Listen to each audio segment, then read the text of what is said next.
ونستعينه ونستغفره ونعوذ بالله من شرور أنفسنا ومن سيئات أعمالنا من يهدي الله فلا مضل له ومن يضلل فلا هادي له أشهد أن لا إله إلا الله وحده لا شريك له وأشهد أن محمد عبده ورسوله لا نبي بعد قال الله تعالى في كتابه الكريم يا أيها الذين آمنوا اتقوا الله حق تقاته ولا تموتن إلا وأنتم مسلمون قال الله سبحانه وتعالى يا أيها الذين آمنوا اتقوا الله وقولوا قولا سديدا يصلح لكم أعمالكم ويغفر لكم ذنوبكم ومن يطع الله ورسوله فقد فاز فوزا عظيما فإن أصدق الحديث كتاب الله وخير الهدي هدي نبينا محمد صلى الله عليه وعلى آله وصحبه وسلم شر الأمور محدثاتها فإن كل محدثة بدعة فإن كل بدعة ضلالة فإن كل ضلالة في النار أعاذني وإياكم من النار. Alhamdulillah, segala puja dan puji syukur kita panjatkan hanya kepada Allah Subhanahu wa taala Rabbul Alamin, serta salawat dan salam selalu kita curahkan kepada baginda Nabi kita Muhammadin sallallahu alaihi wa ala alihi wa sahbihi wasallam, kepada keluarganya, kepada para sahabatnya, juga orang-orang yang mengikuti dan mencintainya ila yaumul qiyamah. Ikhwanu fiddin wa akhwatu fillah, rahimani wa rahimakumullah, yang dimuliakan dan dirahmati oleh Allah Subhanahu wa taala. Alhamdulillah, Allah Subhanahu wa taala pertemukan kita pada hari ini.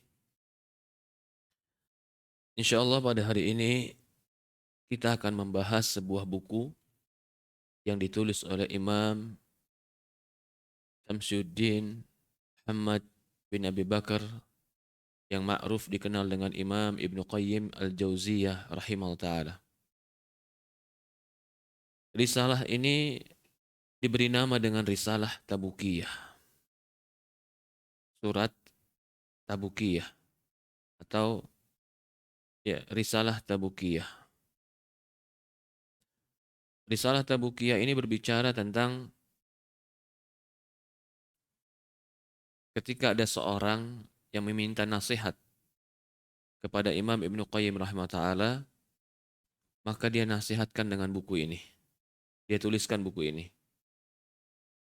Buku ini berbicara tentang bagaimana seorang itu tolong-menolong, lalu berbicara tentang jalan menuju Allah Subhanahu wa taala, jalan menuju Rasulullah sallallahu alaihi wasallam.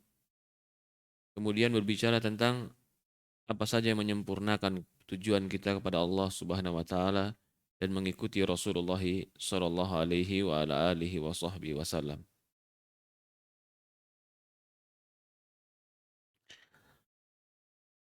Bismillahirrahmanirrahim. Berkata penulis rahimah ta'ala, sebelumnya buku ini dikatakan Tabukiyah karena buku ini ditulis ketika Imam Ibnu Qayyim berada di Tabuk dalam perjalanan safarnya. Banyak para ulama, terutama Imam Ibnu Qayyim dan Ibnu Taimiyah, menisbahkan buku-buku mereka kepada nama tempat. Tadmuriyah, Tabukiyah, Wasitiyah, atau nama-nama yang lain yang mereka nisbahkan kepada tempat karena mereka menulisnya ketika di tempat tersebut. Atau ada orang-orang yang bertanya dari daerah tersebut. Hamawiyah, itu semua nama-nama tempat yang dijadikan nama buku oleh mereka. Berkata penulis, Bismillahirrahmanirrahim. Bismillahi bihi nasta'inu alaihi tawakkal. Qala Syekh Al-Imamu Al-Allamah Muhammad bin Abi Bakar bin Al-Ma'ruf Ibnu Qayyim Al-Jauziyah radhiyallahu anhu wa ardah. Fi kitabil ladzi sayyarahu min Tabuk thamin Muharram sanah thalatha wa thalathina sab'amiyah min Hijrah Nabawiyah. Berkata Syekh Al-Imam Allamah Muhammad bin Abi Bakar Ibnu Qayyim dalam kitabnya yang dia telah tulis dalam perjalanan dari Tabuk pada tanggal 8 Muharram tahun 733 Hijriah. Buku ini ditulis pada tahun 733 Hijriah. Sekarang kita berada pada 1400 tahun Hijriah lebih. Berarti buku ini sudah berumur sekitar 6 abad yang lalu ditulis oleh Imam Ibnu Qayyim rahimahullah. Ketika dia menulis buku ini, para ulama menyebutkan bahwasannya Imam Ibnu Qayyim ketika itu berusia sekitar 40 tahun dan belum lebih dari 40 tahun. Atau sekiranya lebih, dia hanya lebih sedikit dari umur 40 tahun. Imam Ibnu Qayyim meninggal pada tahun 751 Hijriah. Dan buku ini dia tulis pada tahun 733 Hijriah. Jadi Imam Ibnu Qayyim meninggal tidak sampai usianya sekitar 60 tahun. 60 tahun kurang dia sudah meninggal. Buku ini ditulis ba'da irsali manzuma allati awwaluha idza tala'at syamsun nahari fa innaha.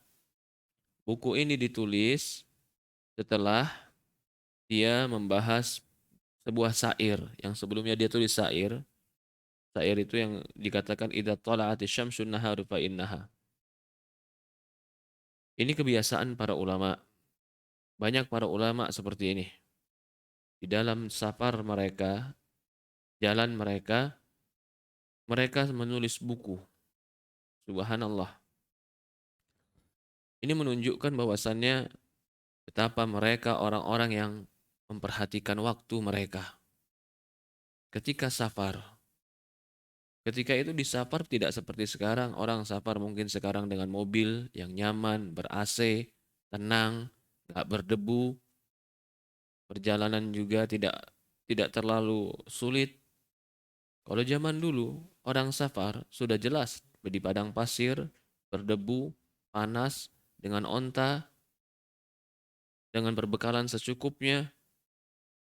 Tapi bisa mereka menulis di atas onta-onta mereka tulisan-tulisan yang sampai hari ini menjadi bacaan dan pelajaran bagi orang-orang setelahnya.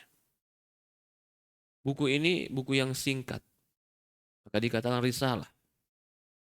Tapi Imam Ibnu Qayyim menulis buku yang lebih besar. Sekarang dicetak dengan 5 jilid. 5 jilid berjudul Kitab Zadul Ma'ad yang kita sering dengar bersama. Ternyata kitab Zadul Ma'ad yang terdiri dari 5 jilid tersebut dan sampai hari ini menjadi rujukan-rujukan dari perkataan Ibnu Qayyim itu pun ditulis oleh Imam Ibnu Qayyim di dalam perjalanan-perjalanannya. Bukan dalam keadaan duduk di depan buku atau bukan dalam keadaan duduk di ruangan yang ber-AC di depan komputer. Kita duduk di depan komputer, di sebelah kita ada maktabah syamilah, di depan kita ada perpustakaan, di depan kita ada AC. Apa yang kita lakukan? Tidur. Subhanallah. Ulama dulu mereka duduk di atas onta mereka, mereka bikin tulisan dengan hafalan-hafalan mereka. Maka sangat tidak pantas kalau ada orang-orang sekarang yang meremehkan ulama-ulama terdahulu. Karena mereka menulis sesuatu itu, ilmu mereka fis sudur. Ilmu mereka itu di dada.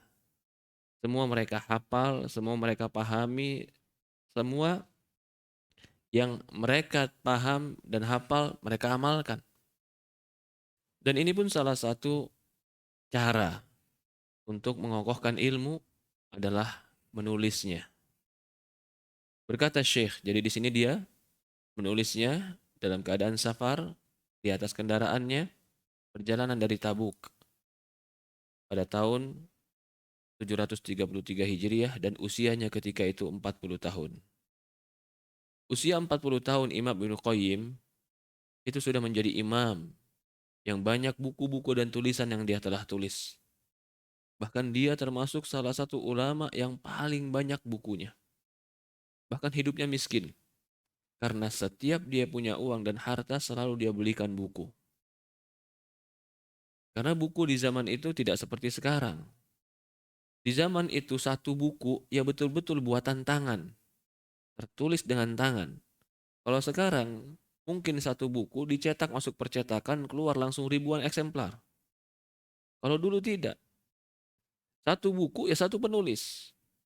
Berarti bisa dibayangkan berapa harga buku ketika itu. Belum lagi mahalnya bahan untuk menulis. Bahkan sebagian mereka menulis itu bukan lagi di kertas-kertas pelepah kurma. Sebagian mereka menulis di atas kulit-kulit rusa. Dengan pena-penanya. Bukan seperti sekarang, satu pena bisa menulis 3 halaman atau 3 lembar. Ketika itu satu pena mengambil beberapa tinta, tulis mungkin hanya dapat 3-4 huruf, diambil lagi 3-4 huruf, diambil lagi 3-4 huruf. Terus seperti itu. Tapi jadi buku-buku mereka yang besar. Imam Malik, jadi buku mereka yang besar. Imam Ahmad, musnadnya yang dalamnya ribuan hadis yang sekarang dicetak lebih daripada 20 jilid bukunya. Semua tertulis dengan alat-alat yang sederhana, tapi karena himmah yang besar, tercetaklah ilmu-ilmu yang mulia. Di sini pun menunjukkan bahwasannya kebaikan itu tidak hanya terbatas dengan fasilitas yang baik. Kadang-kadang fasilitas apa adanya, tetapi himmah dan semangat yang kuat, maka kebaikan itu akan tercetak dan kebaikan itu akan terdapatkan. Begitu pula ketika kita menuntut ilmu agama. Jangan kita menuntut ilmu agama, Ustaz, saya kalau mau belajar agama tunggu saya masuk jamiah dulu, Ustaz. Kalau kamu nggak masuk jamiah, saya nggak semangat belajar, Ustaz. Ustaz, saya mau belajar agama kalau saya diterima dulu di Madinah. Kalau nggak terima Madinah, nggak jadi, Ustaz. Saya mau dagang saja. Subhanallah. Ada sebagian mereka, Ustaz, saya mau belajar ilmu agama kalau saya ketemu syekh dulu di Yaman. Kalau nggak belajar di Yaman, seolah-olah nggak ada tempat ilmu lagi. Betapa banyak orang yang memiliki kemampuan-kemampuan keilmuan bukan karena fasilitas yang yang dia miliki, tapi karena jihad, karena semangat, karena kesungguh-sungguhan yang dia lakukan. Syekh Albani rahimahullah ta'ala. Syekh Albani rahimahullah ta'ala, apakah dia punya buku yang banyak? Nggak punya. Buku-bukunya menjadi rujukan dia adalah buku-buku yang dia pinjam di maktabat zahiriyah. Apakah dia punya guru-guru yang banyak? Tidak. Apakah dia punya gelar-gelar yang banyak? Tidak. Syekh Albani tidak memiliki gelar dalam akademis. Tapi dia memiliki semangat yang besar dalam belajar ilmu agama. Dan akhirnya, sampai hari ini, buku-buku yang disahihkan oleh Syekh Albani menjadi buku rujukan. Kecuali mereka yang berpenyakit hati dan tidak mengerti ilmu hadis yang merendahkan Syekh Albani. Yang nggak mengerti harga ilmu yang merendahkan Syekh Albani. Coba satu saja. Mereka tulis buku yang sekelas dengan bukunya Syekh Albani. Mungkin habis waktu mereka bertahun-tahun untuk menulisnya, belum tentu mereka bisa menandingi tulisan buku Syekh Albani rahimah ta'ala. Satu buku saja. Itu menunjukkan bahwasanya ulama, orang menjadi ulama itu dibutuhkan adalah semangat yang kuat. Berkata Syekh rahimah ta'ala, faslun, pembahasan. Mungkin teman-teman yang mau ikut baca bersama boleh dilihat langsung di PDF banyak. Banyak PDF-nya di dalam internet. Judulnya Ar-Risalah At-Tabukiyah. Ar-Risalah Tabukiyah. Banyak. Boleh dilihat di situ. Dibaca, kita baca bersama. Ba'da hamdulillahi. Hamdillahi. Bimahamidihi allati huwa laha ahlun. Wassalatu wassalamu ala khatamur rasulih al-anbiya'ihi Muhammadin sallallahu alaihi wasallam. Setelah pujian kepada Allah dengan pujian-pujian untuknya yang dia pantas untuk dipuji dengannya. Dan salawat dan salam kepada penutup para rasul dan nabinya Muhammad sallallahu alaihi wa ala alihi wa sahbihi wasallam. Perhatikan, Imam Ibnu Qayyim memulai dengan memuji Allah, dengan pujian-pujian yang Allah pantas untuk dipuji dengannya. Kemudian dia bersalawat dengan Nabi Muhammad sallallahu alaihi wasallam, yang Nabi Muhammad sallallahu alaihi wasallam penutup para nabi dan rasul. Ini etika seorang ketika menulis sesuatu yang penting. Bismillah, memuji Allah, salawat kepada Rasul. Di sini Imam Ibnu Qayyim tidak mengucapkan innal hamdalillah nahmadu wa nasta'inu wa nastaghfiruh atau khutbah hajah.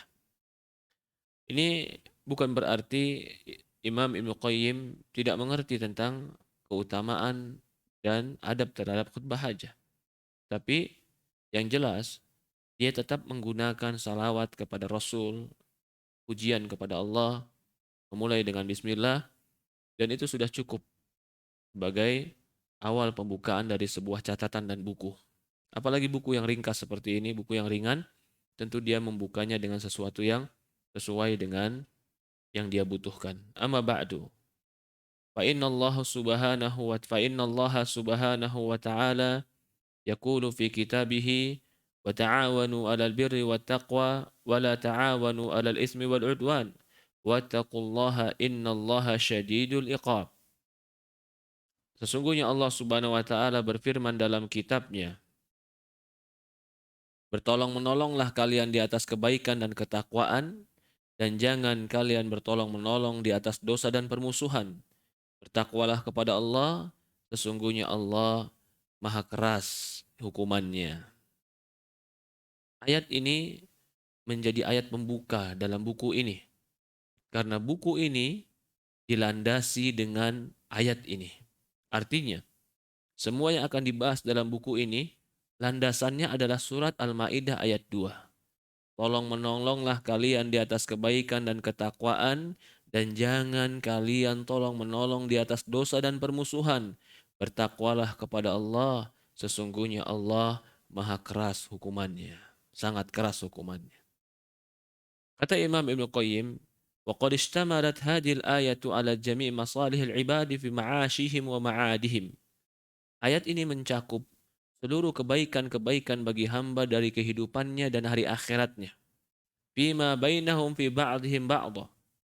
Dan di antara sebagian mereka dengan sebagian yang lain. Wa fima bainahum wa baina rabbih. Juga mengandung kebaikan antara hamba dengan Rabbnya. Fa inna kullu abdin, karena setiap hamba, la yanfuku minhu atain, halatain, hadain, wajibain, wajib bainahu wa bainallah, wa wajib bainahu wa bainal khalaq.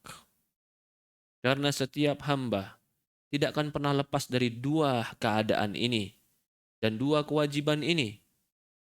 Kewajibannya kepada Allah dan kewajibannya kepada makhluk. Perhatikan ayat ini. Mana dua kewajiban dalam ayat ini? Kewajiban kita kepada hamba dan kewajiban kita kepada Allah Subhanahu. Kewajiban kita kepada Allah, kewajiban kita kepada makhluk. Dan manusia tidak akan pernah lepas dari kedua keadaan ini. Karena dia punya dua kewajiban. Manusia, makhluk yang berinteraksi. Makhluk yang bersosial. Maka dikatakan al-ins. Al-ins itu makhluk sosial. Makhluk sosial artinya kita membutuhkan orang lain. Wa ta'awanu 'ala birri wa taqwa wa la ta'anu 'ala ismi wal udwan wattaqullaha innallaha syadidul iqab. Tolong menolong kalian dalam kebaikan dan ketakwaan, dan jangan tolong menolong dalam dosa dan permusuhan. Ini kewajiban kita dengan makhluk. Apa kewajiban kita dengan Allah? Wattaqullaha, bertakwalah kalian kepada Allah. Innallaha syadidul iqab, sesungguhnya Allah maha keras hukumannya. Ini yang dimaksud oleh Imam Ibnu Qayyim. Di dalam ayat ini ada dua keadaan. Keadaan tolong menolong dengan hamba, keadaan hubungan kita dengan Allah. Jangan lupa, dua keadaan ini harus ada dalam hidup kita. Jangan kita hanya memikirkan tolong menolong dengan makhluk, tapi kita tidak memperhatikan bagaimana hubungan kita dengan Allah. Juga sebagian orang menyibukkan hubungannya dengan Allah tetapi menelantarkan hubungannya dengan makhluk, meninggalkan anak istrinya dengan alasan berdakwah, meninggalkan anak istrinya tidak memberikan kewajiban dengan alasan untuk mendekatkan diri kepada Allah. Ini bukan bagian daripada ta'awun yang benar. Maka dalam ayat ini Allah Subhanahu wa taala memberikan kita penekanan dua keadaan, tolong menolong kepada makhluk dan bertakwa kepada Allah. Lanjutnya kata Imam Ibnu Qayyim, fa amma ma bainahu wa baina khalaq minal muasyarah wal muawanah was suhbah. Adapun antara dia dengan makhluk, yaitu saling bergaul, saling tolong menolong dan berteman. Wajib alaihi, wajib bagi dia fiha, dalam hubungannya dengan makhluk, an yakuna istima'uhu bihim wa suhbatuhu lahum ta'awunan ala mirdatillahi wa ta'atih. Berkumpulnya mereka, bertemannya mereka, tolong menolong mereka harus di atas keridoan dan taatan kepada Allah. Ini harus seorang berkumpul, berteman, berorganisasi, saling tolong menolong, bersahabat, harus di atas keridoan Allah. Dan harus tujuannya untuk mendekatkan diri kepada Allah. Karena itulah ta'awun. Allati hiya ghayatu sa'adatul abdi wa falah. Kalau ini dilakukan, ini akan menjadi puncak kebahagiaan seorang hamba dan kesuksesannya. Wala sa'ada lahu illa biha.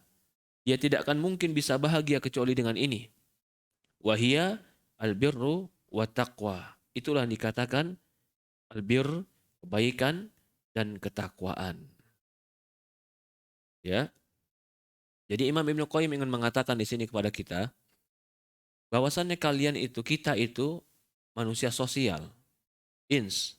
Yang namanya manusia sosial itu pasti berinteraksi, pasti berkumpul, pasti berteman, pasti tolong menolong, itu pasti. Tidak ada orang yang hidup sendiri. Karena belum pernah ada sejarahnya orang yang mati bisa masuk ke kuburan sendirinya. Maka kalau itu sudah pasti, kalau engkau sudah pasti berkumpul, berteman, bersahabat, bertolong menolong, pastikanlah tolong menolong dan berkumpulmu di atas keriduan Allah dan di atas ketaatan kepada Allah. Karena itu akan menjadi sumber dan puncak kebahagiaanmu. Dan kau tidak akan pernah bisa mendapatkan kebahagiaan kecuali engkau tolong menolong di atas kebaikan dan ketakwaan. Inilah yang dikatakan oleh Allah, albirru wa taqwa. Jadi kalau ada orang berkumpul di atas kebaikan dan ketakwaan, berarti perkumpulan di atas kebaikan. Persahabatan di atas kebaikan, persaudaraan di atas kebaikan, bahkan kegiatan di atas kebaikan. Selama itu mengantarkan kepada bir, kebaikan dan ketakwaan. Kalau ini ada, maka kau akan bahagia. Lalu dia akan menjelaskan di sini apa itu albir, apa itu takwa. Karena dengan bir dan takwa engkau akan bahagia. Kalau begitu, apa itu bir, apa itu takwa? Bir tadi kita katakan kebaikan, takwa itu ketakwaan. Apa maksudnya? Alladzani huma jima'uddin kullah. Yang kedua ini mencakup seluruh kebaikan agama. Albir wa taqwa, seluruh kebaikan agama ada padanya. Perhatikan. Fa idza ufrida kullu wahidin min al-ismaini dakhala fi musamma akhar. Kalau dua nama ini disendirikan, maka yang lain masuk pula pada maknanya. Imma tadammunan, imma luzuman. Baik itu mengandung maknanya atau mengkonsekuensikan maknanya. Bagaimana maksudnya? Maksudnya begini. Albirru wa taqwa itu dua kalimat yang berbeda. Tapi kalau albir disendirikan, itu maksudnya takwa. Kalau takwa disendirikan, itu maksudnya albir. Maka kalau dia saling disendirikan, bir mencakup takwa, takwa itu adalah albir, kebaikan. Sekarang kalau dia disatukan, dia akan berbeda maknanya. Maka kata Syekh, kata Ibnu Qayyim, di antara kebir dan takwa, itu maknanya tadammun, mengandung. Artinya, albir Di dalam makna albir diantaranya adalah takwa. Atau talazum, keharusan. Kalau orang baik, keharusannya takwa. Maka albir itu keharusan dari kalimat takwa. Tapi wadukhulu fihi tadammunan adhar. Tapi dia bermakna atau masuknya dia ke dalam makna kandungan itu lebih jelas. Artinya makna takwa atau makna bir, di dalam makna bir itu mengandung makna takwa. Bir itu kebaikan, tapi ketakwaan pasti ada di dalam kebaikan. Kenapa kata dia? Li'anna bir juz'un musamma taqwa. Karena bir itu adalah bagian dari yang dikatakan takwa. Wa kadzalika taqwa. Seperti itu juga takwa. Fa innahu juz'un musamma bir. Takwa itu adalah bagian daripada makna kebaikan. Wa qawnu ahaduhuma la yadkhul fi akhar inda iqtiran la yadullu ala annahu la yadkhulu fi inda infirad. Adapun salah satunya tidak mengandung makna yang lain ketika digabungkan, bukan berarti bahwasannya ketika mereka saling sendiri, mereka berbeda makna. Artinya, antara bir dan takwa ketika engkau gabungkan, dalam Quran ini digabungkan, berarti maknanya berbeda. Kalau dia disendirikan, ya bir itu at-taqwa, takwa itu albir. Nadhirun hada. Sama seperti ini, lafaz iman wal Islam. Orang beriman, orang Islam sama. Kalau disendirikan, iman itu Islam, Islam itu iman. Tetapi kalau disandarkan dan disandingkan, iman dan Islam itu berbeda. Iman itu adalah amalan hati, Islam itu adalah amalan zahir. Tapi kalau dikatakan iman, ya Islam. Dikatakan Islam, ya iman. Kalau disendirikan. Wal imanu wal amal soleh. Sama seperti kalimat iman dan amal soleh. Kalau disendirikan, amal soleh, ya maksudnya beriman. Kalau digabungkan, iman dan amal soleh, iman itu di hati, amal soleh itu di jawareh, anggota badan. Tetapi, nama atau makna-makna kalimat ini yang dikatakan para ulama, idaktarona iftaraq, idaftaraqo iqtaron. Jika disatukan, dia beda makna. Jika disendirikan, dia memiliki makna yang sama. Dipahami ini? Antara bir dan takwa. Contohnya, iman dan Islam, iman dan amal soleh. Contoh lain, al-fakir wal miskin. Ya fakir itu miskin, miskin itu fakir. Kalau disendirikan. Tapi kalau digabung, fakir dan miskin beda. Fakir itu lebih miskin daripada miskin. Yang berikutnya fusuk wal isyan, kefasikan dan kemaksiatan. Ya fasik itu maksiat, maksiat itu fasik kalau disendirikan. Wal munkar wal fahish, kemungkaran dan fahish. Wa nadhairuhu katsirah. Contoh-contoh seperti ini banyak. Contoh lain apa? Al-qadha wal qadar. Qadha dan qadar. Apa sama maknanya? Sama kalau disendirikan. Kalau diinginkan dengan qadha, ya artinya qadar. Kalau diinginkan dengan qadar, ya artinya qadha. Tapi kalau disatukan, berbeda antara qadha dan qadar. Wa hadhihi qaidah jalilah. Kata dia, ini kaidah yang sangat penting. Wa man ahata biha zala anhu iskilatu katsiratu ashkalat ala ta'if katsira minan nas. Kalau ini masalah ini, kaidah ini dia pahami, maka akan hilang dari dia segala bentuk muskilah, problematika yang kebanyakan kelompok-kelompok enggak paham dan menjadi syubhat bagi dia. Walinadkur min hada misalan wahidan yustadallu biha ala ghairihi wa huwal bir wa taqwa. Maka kita cuma menyebutkan satu contoh saja untuk memperkuat dalil kita, yaitu kalimat bir dan takwa. Apa itu bir dan apa itu takwa? Ini akan dibahas oleh Syekh Ibnu Qayyim rahimah ta'ala. Tapi yang jelas kita katakan tadi, antara bir dan takwa, kalau disendirikan, maka takwa itu adalah bir itu adalah takwa. Tapi kalau disatukan, apa bedanya? Ini akan kita bahas. Apa bedanya bir dan takwa? Pertama, fa inna haqiqatal bir akamalu matlub min syai'. Hakikat dari bir adalah kesempurnaan yang diinginkan dari sesuatu. Sesuatu yang diinginkan yang sempurna. Wa manafi'ul lati fihi wal khair. Atau manfaat-manfaat yang ada padanya dari kebaikan. Kama yadullu alai istiqaqu hadil lafad. Karena lafad ini, karena sebagaimana yang ditunjukkan dari lafad ini. Wa tasarifuha, dan perubahan-perubahannya di antara kalam Arab. Contoh, apa sih kalimat asal bir itu? Kalau kita melihat kepada kalimat bir, al-bir, itu semua akar kalimatnya pasti menunjukkan kepada manfaat, kebaikan, sesuatu yang diharapkan. Itu kalimat bir. Maka tadi dalam bahasa Indonesia kita artikan apa? Kebaikan. Kalau kita lihat dari akar katanya, perubahan-perubahan bahasa Arabnya, semua kalimat yang dari ba sama ra itu akan mengarah kepada sesuatu yang baik dan bermanfaat.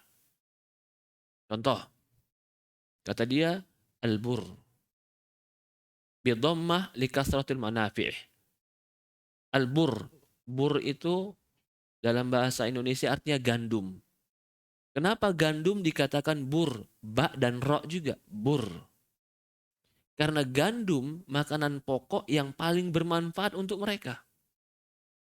Maka sesuatu yang memiliki manfaat sangat banyak, kebaikan yang banyak, mereka nisbatkan kepada ba dan ro, bur.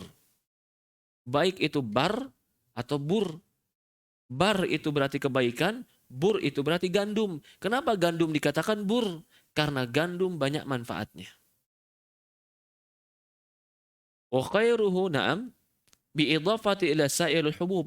Bahkan dia lebih baik kalau dilihat daripada biji-bijian yang lain. Allah alam. Bahkan sebagian orang sekarang lebih mendahulukan biji gandum daripada biji beras. Dari sisi kandungan. Ya.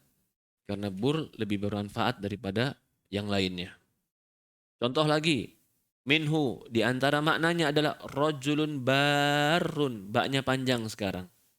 Tapi masih asal kalimatnya dari ba sama ra. Atau barun. Apa itu artinya? Kiramu bararah wal abrar. Berarti artinya dia itu kiramul bararah, yang baik dan mulia, wa abrar, penuh dengan kebaikan. Wabur kalimatul jami'i anwa'i al-bar kalimatul jami'i anwa'il khair wal kamalu matlubu minal abdi. Maka dari ini kita pahami kalimat al-bar itu adalah segala jenis kebaikan dan kesempurnaan yang diinginkan dari seorang hamba. Jadi apa ini kalimat bar? Segala jenis kebaikan dan kesempurnaan yang diinginkan dari seorang hamba. Kembali kepada ayat, kita ini masih ngobrolin ayat loh, jangan kemana-mana. Kita ini masih ngobrolin ayat di dalam surat Al-Maidah ayat 2. Karena Allah berkata, fata'awanu 'alal birri wat taqwa. Tolong menolonglah kalian dalam bir dan takwa. Apa itu bir? Apa itu takwa? Kata Ibnu Qayyim, kalau engkau bertolong menolong di atas bir dan takwa, engkau akan bahagia. Nah, kalau begitu kita harus tahu apa itu bir dan takwa, karena Allah perintahkan kita. Nah, maka Ibnu Qayyim menjelaskan dulu secara bahasa. Bir dan takwa kalau dipisahkan itu maknanya satu, ya takwa itu bir, ya bir itu takwa. Tapi kalau kita lihat secara sendiri sekarang atau digabungkan, maka bir itu bukan takwa, takwa itu bukan bir. Kalau begitu apa makna bir? Bir itu kalau dilihat dari asal bahasanya, semua yang mengandung kebaikan dan manfaat yang banyak yang diinginkan, maka itu namanya bir. Jadi ketika Allah berfirman, tolong menolonglah kalian dalam bir. Artinya apa? Dalam kebaikan, manfaat yang banyak. Lalu dikatakan di sini, wal abdu fi muqabalatul ism. Maka lawan daripada bir itu adalah ism, dosa. Wa fil hadits Nawas bin Sam'an, Nabi SAW qala, "Ji'ta tas'alu 'anil bir wal ism." Sebagaimana dalam hadis Nawas bin Sam'an radhiyallahu anhu, bahwasanya Nabi SAW bersabda, engkau bertanya tentang albir wal ism, kebaikan dan dosa. Kata Imam Ibnu Qayyim, fal ismu kalimatun jami'a li syarr wal uyub allati yudammu al-abdu 'alaiha. Adapun ismu itu adalah seluruh kalimat yang menunjukkan berkumpullah segala kejelekan dan aib yang dengannya dicela seorang hamba.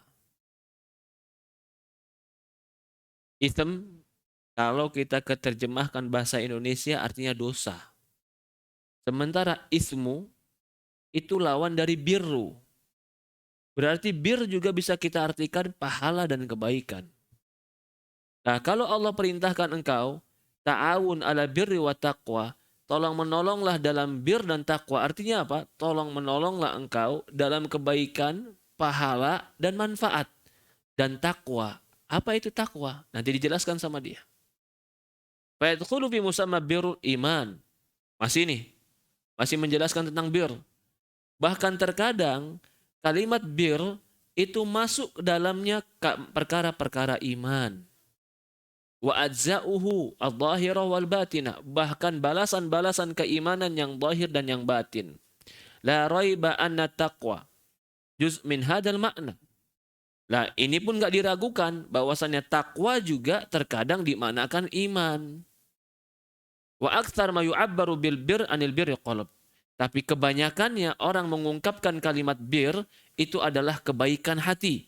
Wa huwa wujudu ta'amul iman fihi wal halawat. Sementara di dalam hati akan ada rasa lezatnya iman dan manisnya iman. Iman itu takwa. Al-bir itu kebaikan. Dan bir pun terkadang berbicara masalah iman. Berarti antara iman, al-birru wa taqwa itu terkadang bersatu.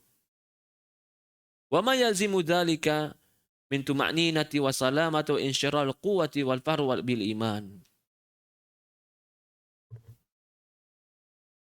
Kata dia di sini, terkadang atau aksaru ma yu'abbar bil birr min al birr qulub. Kebanyakannya diungkapkan tentang kebaikan, kebaikan itu adalah kebaikan hati. Dia di hatilah tempat wujud adanya makanan keimanan, rasa lezatnya iman. Bahkan di hati pula, wa ma yalzimu dzalik, dan keharusan-keharusan daripada kelezatan iman tadi adalah ketenangan jiwa, keselamatan, kelapangan dada, kekuatan, kebahagiaan hati karena iman.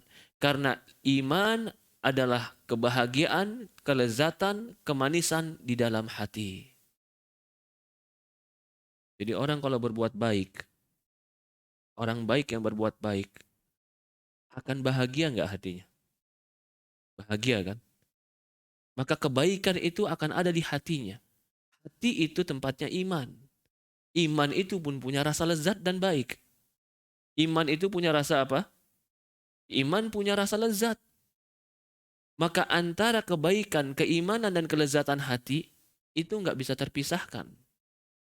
Berarti kita ingin bahas tadi, kalau engkau berkumpul dalam dirimu kebaikan dan ketakwaan, itulah puncak bahagia. Dari mana sisi korelasinya kebaikan dan ketakwaan puncak bahagia? Karena kebaikan dan ketakwaan letaknya di hati, kebahagiaan pun letaknya di hati. Agar hatimu lapang, agar hatimu senang, agar hatimu merasakan manisnya, maka berbuat baiklah agar hatimu itu akan kuat dengan kebaikan. Emosi, marah, benci, hasad, dengki, letaknya di mana? Di hati. Benci, hasad, dengki, dosa atau pahala? Dosa.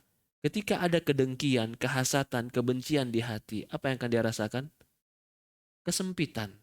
Ketika kesempitan di dadanya, apakah dia akan mendapatkan bahagia? Gak bakalan bahagia orang yang hatinya sempit. Orang lain bahagia, dia sempit.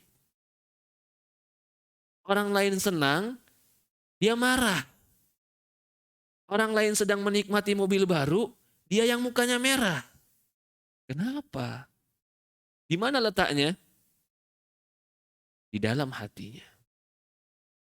Maka itu Imam Ibnu Qayyim mengatakan, kalau kau pahami ini adalah puncak kebahagiaan. Ini baru sedikit yang dia sampaikan. Dia korelasikan bahwasannya kebaikan itu adalah bagian dari iman. Iman itu letaknya di hati. Dan hati itu tempat merasakan lezat manis indahnya iman. Kebaikan akan terasa di hati dan akan menjadikan lapangnya hati. Maka ada orang yang bantu orang lain, itu cuman karena ingin menyenangkan dirinya. Kenapa sih kamu bantu dia? Enggak, saya senang aja. Baik tidak itu? Bahagia enggak dia? Bahagia. Jadi kita pahami di sini. Tadi kan kita bilang, lawan daripada bir adalah ism. Ism itu dosa, segala bentuk kejelekan. Berarti segala bentuk kejelekan dosa yang diletakkan dalam hati itu akan menyempitkan dada. Dan itu yang akan menyebabkan orang tidak bahagia. Dia lagi naik mobilnya mobil mewah. Mobil mewah. Tapi karena hatinya benci, hasad, dengki, hatinya penuh dengan dosa, mobil mewahnya dipegang sedikit aja, itu langsung buka jendela. Wih, buat apa pegang-pegang? Subhanallah, baru pegang dikit, belum disenggol. Belum disenggol, subhanallah, matanya udah merah, suaranya udah tinggi. Subhanallah. Orang mukmin, alam nasrah laka sadrak. Bukankah kami lapangkan dadamu? Lapangnya dada ini sangat kita butuhkan untuk mencapai kebahagiaan. Kenapa? Karena kalau kita ingin bahagia dengan prinsip tidak pernah ada masalah, kamu tidak akan pernah bahagia. Dengar ini. Kalau kamu punya prinsip mau bahagia dengan prinsip jangan saya akan bahagia jika tidak ada masalah, maka jawabannya kamu tidak akan pernah bahagia. Karena nggak mungkin kita hidup nggak pernah ada masalah. Lalu bagaimana kita mau bahagia, Ustadz? Saya dilapangkan dada ketika mendapatkan masalah. Mungkin nggak ini? Mungkin. Kalau kita berharap tidak akan pernah dapat masalah, kamu tidak akan pernah dapat karena kamu di dunia tempatnya masalah.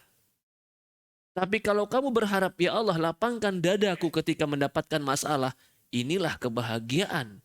Karena orang akan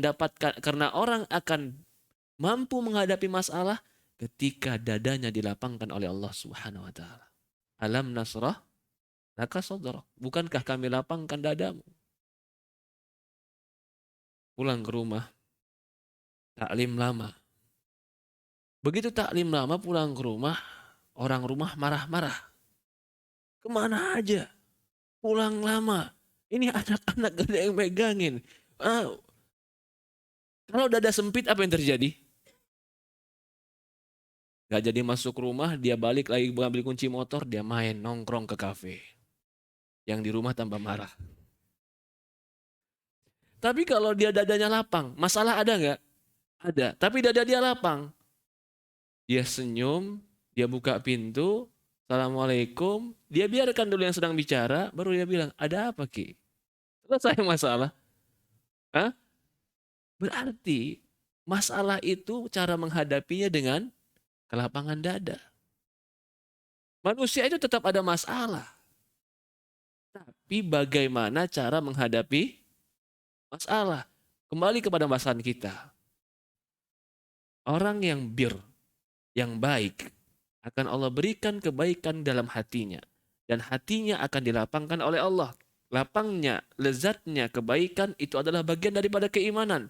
Ketika kelezatan, kelapangan dada ada pada diri dia, maka akan lahir dari dirinya kebaikan-kebaikan yang lain. Contoh, baca Quran baik apa jelek? Baik. Kalau kita baca Qurannya serius, benar, enak, tadabbur, ada nggak pengaruh dalam dada kita dan jiwa kita? Pasti ada. Orang beriman pasti ada. Wa zayyanahu fi qulubikum. Wa habbaba ilaikumul imana wa zayyanahu fi qulubikum. Allah jadikan hati kalian cinta kepada keimanan, kepada amal soleh. Wa zayyanahu fi qulubikum. Allah hiasi amal soleh itu indah di hati kalian. Wa karraha ilaikumul kufra wal fusuq wal isyan. Allah jadikan kalian benci kepada kefasikan, kemaksiatan. Orang yang hatinya sudah penuh dengan kecintaan, habbaba ilaikumul iman, penuh dengan kecintaan, penuh dengan keindahan, bagaimana dia bersikap? Maka sikapnya pun indah. Ya tidak? Tapi kalau orang yang hatinya jauh dari keindahan, jauh dari kecintaan kepada keimanan, ini yang dikatakan qaswatul qulub. Hati yang kaku. Kalau hati yang kaku, ya subhanallah, nas'alallah salam wal afiyah. Jangankan dia ketemu masalah, yang gak masalah aja jadi masalah sama dia. Jangankan dia ketemu masalah, paham? Dia gak ketemu masalah. Yang gak masalah aja bisa jadi masalah sama dia. Begitu pulang ke rumah minum. Kasih minum sama istri. Kan gak masalah kasih minum kan? Begitu dia minum, dia langsung marah. Kenapa ngasih minum yang gak dingin buat saya? Apakah masalah? Tinggal bilang minta yang dingin sudah selesai. Kenapa harus marah? Orang yang hatinya qaswah, sempit, penuh dengan sesuatu yang jauh dari keimanan, yang tidak masalah akan menjadi masalah bagi dia. Tapi orang yang beriman, yang hatinya penuh dengan kecintaan dan keimanan, yang masalah bisa tidak jadi masalah bagi dia. Kenapa? Wa zayyanahu fi qulubihimul iman. Allah hiasi di hatinya keimanan. Bagaimana hati bisa berhias dengan keimanan? Albirru wat taqwa. Berbuat baiklah dan takwalah kepada Allah. Maka poin yang pertama ketika Ibnu Qayyim mengatakan berbuat baik dan ketakwaan itu adalah puncak dari kebahagiaan, dan itu adalah, dan tidak akan mungkin orang bahagia kecuali dengan dia. Ini kalimat yang benar. Kalau kita sudah punya mindset ini nih, cara berpikir yang kayak begini nih, kebahagiaan itu ada pada kebaikan dan ketakwaan. Tidak seperti mindset cara berpikir orang-orang yang mengatakan kebahagiaan itu pada harta dan jabatan. Perhatikan ini. Dua cara berpikir yang berbeda. Satu, orang yang berpikir kebahagiaan itu pada harta dan jabatan. Yang kedua, yang mengatakan kebahagiaan itu adalah pada kebaikan dan ketakwaan. Saya mau tanya, ketika orang punya cara berpikir kebahagiaan itu ada pada harta dan kedudukan, apa yang akan dia lakukan dalam hidupnya? Apa ya ikhwah? Hah? Hah? Dia akan cari harta itu. Dia akan cari jabatan itu. Dia akan berikan waktunya, tenaganya, pikirannya, semua untuk menggapai itu. Karena dia katakan itu yang akan membuat saya bahagia. Betul tidak? Tapi kalau orang yang berpikir bahwasanya kebahagiaan itu ada pada bir dan takwa, kebaikan dan ketakwaan, apa yang akan dia cari? Selalu amal soleh yang dia cari, karena dia tahu sumber kebahagiaan ada pada amal soleh, pada ta'awun, pada berbuat baik, pada keimanan. Dia akan cari celah-celah dimanapun keadaannya, dia beramal soleh. Walaupun dia sedang di lampu merah, sedang duduk di atas motornya, dia akan sempatkan untuk beramal soleh. Zikir, istighfar.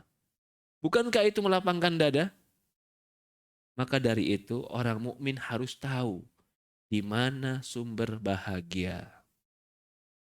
Satu titik ini kamu salah dalam menilai kehidupan, dan cara berpikirmu salah dalam menilainya, maka akan salah cara pandangmu, perbuatanmu, tingkah lakumu, bahkan apa yang kau lakukan bisa salah. Ketika kau pikirkan kebahagiaan itu hanya pada uang, ketika kau pikirkan kebahagiaan itu hanya pada jabatan, ketika kau pikirkan amal soleh dan ketakwaan itu tidak manfaat, maka akan berubah cara berpikir. Contoh, dikasih pilihan. Kau dikasih uang, tapi ibadahmu terbengkalai dan hubungan dengan Allah rusak. Ini masalah nih. Kau dikasih uang yang banyak, tapi ibadahmu rusak dan hubunganmu dengan Allah rusak. Kalau orang yang berpikiran bahwasannya kebahagiaan itu uang, dia akan mengambil uang itu. Karena dia katakan itulah sumber bahagia saya. Tapi kalau orang yang mengatakan sumber bahagia saya adalah ketakwaan, kebaikan, dan dekat diri kepada Allah, dia akan tinggalkan uang itu karena dia khawatir kebahagiaannya rusak. Masalahnya sama, tapi cara mengambil keputusan berbeda. Kenapa berbeda cara mengambil keputusan? Karena mindset, cara berpikir, cara menilai berbeda. Dan orang yang mengaji, kenapa harus berbeda dengan orang yang nggak ngaji? Karena dalam pengajian merubah cara berpikir kita, cara pandang kita. Kalau kita udah ngaji, cara pikirnya seperti orang nggak belajar, berarti selama ini belum paham kajian. Kalau udah ngaji, tapi belum mengerti makna kebahagiaan yang sebenarnya yang Allah inginkan, berarti dia belum ngaji yang sebenar-benarnya, masih ikut-ikutan. Masih ikut-ikutan. Perhatikan di sini. Maka kata Ibnu Qayyim di sini apa? Faqidul iman au naqsnam, faman lam yajidha, fahuwa faqidul iman au naqisuh. Barang siapa yang tidak mendapatkan kelezatan tadi, kelezatan iman, kelezatan amal soleh, maka itu menunjukkan kekurangan iman dan hilangnya iman dalam dirinya. Wa huwa minal qasamul ladzi qala Allah Ta'ala. Ini termasuk bagian kelompok yang Allah katakan di Quran. Qalatil a'rabu amanna. Berkata orang-orang Badui kami beriman. Qul lam tu'minu. Katakan kalian belum beriman. Walakin qulu aslamna. Tapi katakanlah kalian telah Islam. Walamma yudkhilil imanu fi qulubikum. Karena belum masuk iman ke dalam hati kalian. Kata Ibnu Qayyim di sini, haula'i, mereka itu adalah al-muslimun ghairu munafikin. Orang Islam bukan orang munafik. Walaisu bil mu'minin, tapi mereka tidak beriman. Lam yadkhul imanu fi qulubihim yubashiruha haqiqatuha. Tapi iman belum masuk ke dalam dada mereka sebagaimana mestinya. Perhatikan ayat ini, surat Hujurat ayat 14. Dalam surat Hujurat ini ada orang-orang yang baru masuk Islam berkata, amanna, kami beriman. Allah katakan, kalian belum beriman. Kalian baru Islam. Kenapa? Karena iman belum masuk ke dalam dada kalian. Kata Ibnu Qayyim, ini maksudnya adalah orang-orang Islam, bukan orang munafik. Tapi hakikat iman berupa kelezatan, berupa kelapangan dada, berupa keyakinan, berupa kebaikan, belum masuk ke dalam dada mereka. Mereka beriman tidak? Beriman. Mereka Islam tidak? Islam. Tapi kenapa Allah katakan tidak beriman? Belum beriman. Karena hakikat kelezatan iman belum berada pada diri mereka. Berarti menunjukkan kurang iman. Belum sempurna imannya. Tapi orang yang sempurna imannya akan sempurna merasakan kelezatan iman dalam dirinya. Waqad jama' Allah Ta'ala khisalu bir fi qawlih. Karena dia berdalil lagi. Berdalil lagi bahwasannya Allah kumpulkan bentuk-bentuk kebaikan berupa keimanan. Jadi dia mengkaitkan sekarang kalimat baik dengan iman. Di dalam surat Al-Baqarah ayat 177. Al-Baqarah ayat 177 Allah berbicara tentang bir, kebaikan. Ketika kita baca ayat ini, ternyata di dalamnya berkaitan tentang iman. Contoh, kita baca ayatnya. Laisal birra an tuwallu wujuhakum qibalal masyriqi wal maghrib. Bukanlah sebuah kebaikan kau palingkan wajahmu ke arah timur dan barat. Walakinnal birra, akan tetapi yang dikatakan baik, man amana billah, beriman kepada Allah. Wal yaumil akhir, beriman kepada hari akhir. Wal malaikah, beriman pada malaikat. Wa kutubih, wa nabiyyin, beriman kepada nabi. Beriman kepada kutub. Ini kan semua rukun iman. Ya kan? Berarti albir itu adalah rukun iman. Kembali kita kepada ayat. Tolong menolonglah kalian dalam birri wa taqwa. Berarti tolong menolonglah kalian dalam keimanan. Perhatikan lagi ayat selanjutnya. Setelah Allah menyebutkan rukun iman, wa mali ala hubbih wa atal mala ala hubbih. Dia memberikan mal yang dia cintai. Wa dawil kurba, kerabat dekatnya, kepada yatim, kepada miskin, kepada ibnu sabil, kepada sailin, orang yang minta-minta dia kasih. Wa fi riqab, membebaskan budak. Dia berikan harta untuk itu. Berarti dia zakat sekarang. Ya kan? Zakat termasuk rukun iman atau rukun Islam? Rukun Islam. Tadi beriman kepada Allah, kepada hari akhir, kepada malaikat, kepada kitab. Rukun iman atau rukun Islam? Rukun iman. Memberikan zakat, rukun Islam. Wa aqimus shalah. Wa atuz zakah. Rukun Islam. Wal mufuna bi ahdim idza ahadu. Mereka menunaikan perjanjian mereka ketika mereka berjanji. Wasabirina fil ba'sa. Setelah rukun iman ada pada mereka, Allah sebutkan rukun Islam ada pada mereka, lalu mereka sabar dalam keadaan ini. Wasabirina fil ba'sa'i wad-dharra hinal ba's. Mereka sabar ketika mereka mendapatkan musibah dan mudarat. Ulaikal ladina shadaqu. Mereka inilah orang-orang yang jujur dalam keimanan mereka. Wa ulaika humul muttaqun.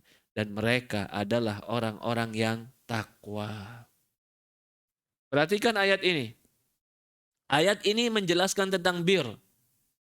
Walakinnal birra. Akan tetapi kebaikan itu. Lalu Allah sebutkan rukun iman, Allah sebutkan rukun Islam. Setelah itu di akhir ayat Allah mengatakan, yang melakukan ini semua, ulaika humul muttaqun. Mereka lah orang-orang yang bertakwa. Berarti orang yang bir, berarti orang bertakwa.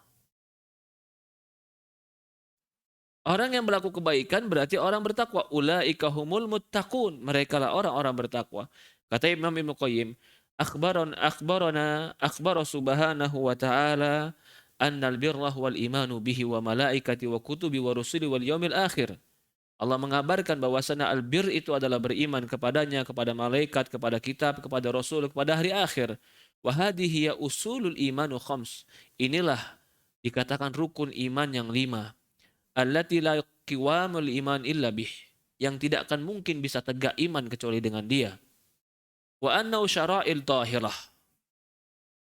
Wa annahu syara'il dhahirah. Kemudian Allah menyebutkan bahwasanya albir itu adalah syariat-syariat yang dhahir. Apa contohnya? Iqamis salat, menegakkan salat, menunaikan zakat, menginfakkan yang wajib. Dan Allah menyebutkan bir juga amalan hati. Dan dia hakikatnya. Apa itu amalan hati? As-sabr wal wafa bil ahad. Sabar dan menunaikan janji. Jadi kalau dikatakan albir sekali lagi. Dari surat Al-Baqarah ayat 177. Apa itu albir? Ketika Allah memerintahkan ta'awanu alal birri wa taqwa. Tolong menolonglah kalian di atas albir. Apa itu albir? Albir itu iman kepada Allah. Albir itu amal soleh. Albir itu adalah hamalan hati dan sabar. Itu albir. Naam. Wa tanawalat hadil khisalu jami' aqsamuddin. Maka albir itu mencakup semua daripada jenis-jenis agama. Hakikat agama, syariatnya, amalnya, yang jawarih, yang dohir, yang batin, bahkan usulul iman termasuk padanya. Karena agama ini kan, iman ini kan apa iman? Coba, iman itu adalah keyakinan dengan hati, ucapan dengan lisan, lalu apa? Amalan dengan perbuatan. Kan itu kan? Perhatikan surat Al-Baqarah 177. Keyakinan dengan hatinya ada. Apa itu keyakinan dengan hati? Beriman kepada Allah, berakhir. Amalan anggota badannya ada. Salat, sedekah. Ya kan? Ini semua menunjukkan bahwasannya albir itu mencakup semua kebaikan-kebaikan iman. Tsumma akhbara subhanahu annahu hadil khisal taqwa. Lalu Allah setelah menyebutkan itu semua, Allah juga sebutkan mereka itu adalah orang-orang yang benar dan mereka adalah orang-orang yang bertakwa. Berarti antara takwa dan bir itu sangat terkait erat. Wa amat taqwa. Sekarang kita bahas masalah takwa. Selesai masalah albir. Adapun takwa, ini masih dalam tafsir surat apa ini tadi? Ta'awun ala birri wa taqwa pada surat Al-Maidah ayat 2. Kita masih dalam pembahasan masalah itu. Dia bahas tentang albir, dia bahas tentang takwa. Kata dia, wa amma taqwa, adapun ketakwaan. Wa haqiqatuha al-amalu bi ta'atillahi wa imanan wa ihtisaban. Hakikatnya adalah beramal dengan taat kepada Allah, berharap dan beriman kepada Allah. Amran wa nahyan, perintah dan larangan Allah. Fayaf'alu ma amarallahu bil iman bil amr. Dia melakukan apa-apa yang Allah perintahkan, beriman karena perintah Allah. Wa tasdiqan bi mau'idih, membenarkan janji Allah. Wa yatruku ma nahallahu anhu imanan wa nahi wa khaufan wa wa'id. Dia meninggalkan apa-apa yang Allah larang karena keimanan pada Allah dari larangan tersebut dan takut akan ancaman Allah Subhanahu wa taala. Jadi inilah takwa. Takwa itu taat karena beriman, berharap pahala Allah, dan melakukan perintah Allah. Itu takwa. Dan gak berhenti sampai di situ. Takwa juga menjauhi larangan Allah karena beriman kepada Allah dan takut azab Allah. Itulah takwa. Maka orang bertakwa, dia mengerjakan perintah dan menjauhi larangan. Mengerjakan perintah karena dia taat kepada Allah dan membenarkan perintah Allah, menjauhi larangan karena dia taat kepada Allah, takut ancaman Allah, dan membenarkan perintah Allah. Kama qala Talaq bin Habib, sebagaimana Talaq al-Habib berkata, idza waqa'atil fitnatu fadfa'uha bittaqwa. Jika telah terjadi fitnah, maka hadapi, maka tolak fitnah tadi dengan takwa. Ini kalimat ringkas, tapi kalimat yang luar biasa. Jadi kalau orang tanya, Ustadz, kalau terjadi fitnah, apa yang harus kami lakukan, Ustadz? Jawabannya ini, hadapi fitnah dengan takwa. Timbul lagi pertanyaan, apa itu takwa, Ustadz? Takwa itu engkau tetap berada pada garis dari Allah dan cahaya dari Allah karena Allah. Itu takwa. Engkau tetap berada pada perintah Allah, pada agama Allah, di atas cahaya dari Allah karena ikhlas pada Allah. Artinya engkau tidak melanggar syariat Allah. Tapi ketika jadi fitnah atau kalau ada fitnah tapi dia malah melanggar perintah Allah, itu akan terjadi fitnah yang lebih besar. Akan terjadi fitnah yang lebih besar. Contohnya fitnah apa saja? Fitnah akhir zaman, fitnah kehidupan.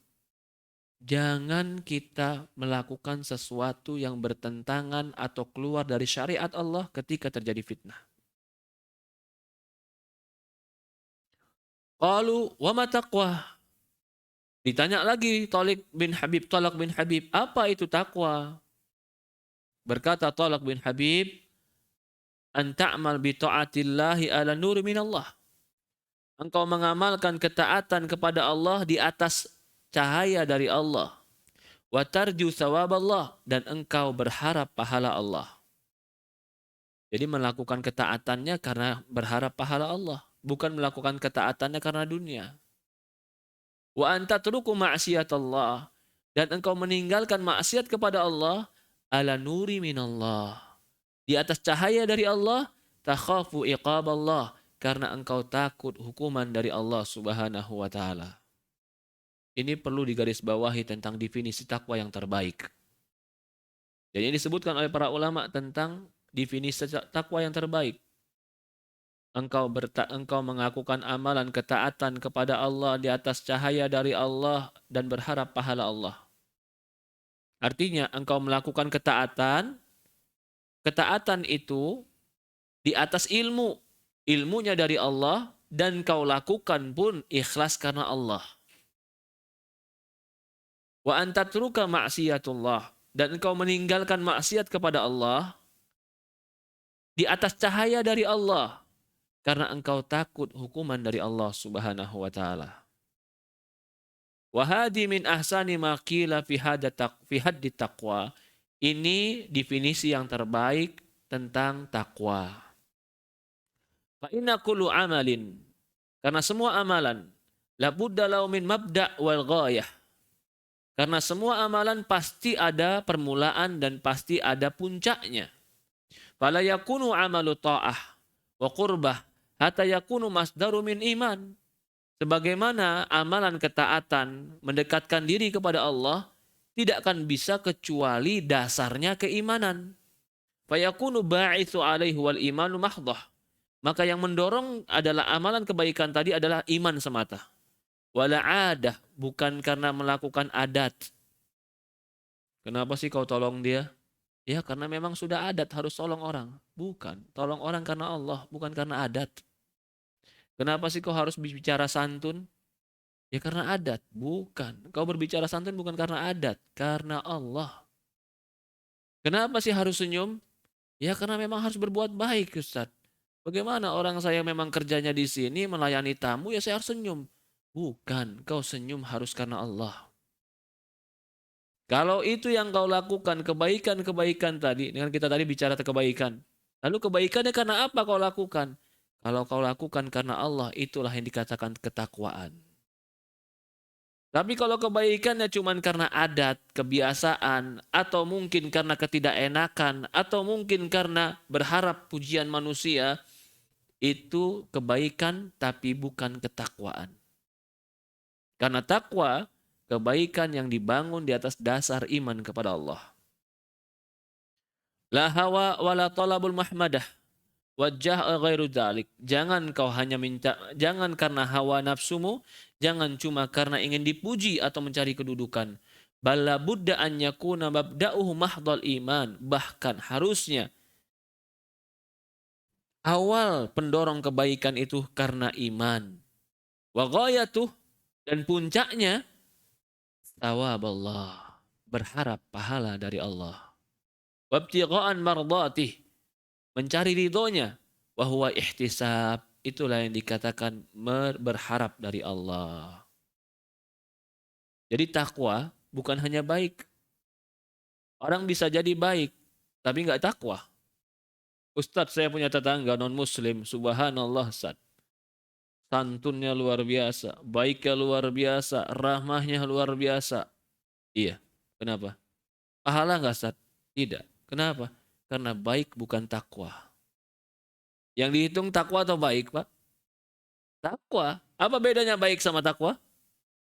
Takwa itu kebaikan yang didorongi atas iman dan berharap pahala dari Allah karena bimbingan Allah. Ikhlas mencari ridho Allah. Jadi orang-orang yang non-muslim, orang kafir, yang beramal walaupun beramal baik, tapi dia tidak berharap dari Allah, ya nggak dapat kebaikan dan nggak mendapatkan ketakwaan. Sementara yang Allah puji, yang Allah balas kebaikan adalah orang-orang yang takwa. Mulai ini poinnya beda berarti. Antara bir dan takwa ada sedikit perbedaan sekarang? Ada. Takwa itu karena Allah. Karena Allah, berharap pahala Allah, dan takut hukuman dari Allah. Kemudian, walihada katsirun man yuqranu baina hadain aslain fi misal qaulun nabi. Karena itulah dua perkara ini banyak digabungkan.